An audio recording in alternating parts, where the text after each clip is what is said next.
Alors le parti n'a investi, l'UMP, n'a investi aucune femme ou presque dans des circonscriptions gagnables aux législatives de 2012. Vous le regrettez Évidemment, je ne peux pas applaudir des deux mains parce que c'est contraire à tous les principes que j'ai toujours défendus.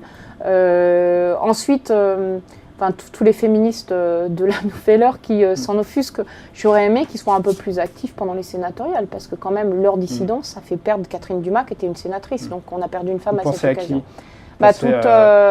Toutes les femmes qui aujourd'hui s'émeuvent du fait qu'elle n'ait pas été investie et qui, à cette époque-là... Brigitte Köster, notamment, voilà, dans la 4e circonscription. Qui à l'époque, soutenait Pierre Charon, par amitié personnelle, je ne le critique pas, mais il ne faut pas aujourd'hui revendiquer l'argument féministe de la parité.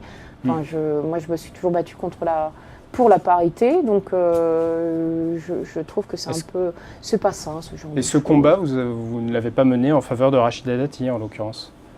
Qu'est-ce qui vous a orienté dans ce choix? Parce que Rachida, elle est déjà en fait députée européenne. Donc si elle s'était présentée comme députée tout court, on perdait une députée européenne pour gagner une députée nationale.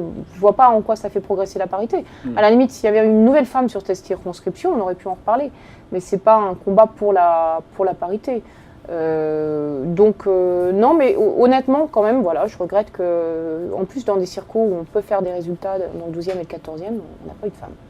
Alors, Pierre Charon a été réintégré à l'UMP après sa dissidence contre vous. Est-ce que vous trouvez ça normal? Est-ce que vous avez été vous êtes senti suffisamment soutenu dans cette affaire Ça a été, et sa réintégration est très rapide.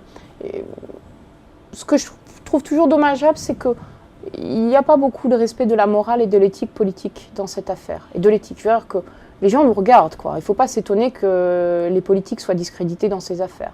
Vous insultez quelqu'un, vous lui marchez dessus, vous le piétinez, et après on vous réintègre aussitôt.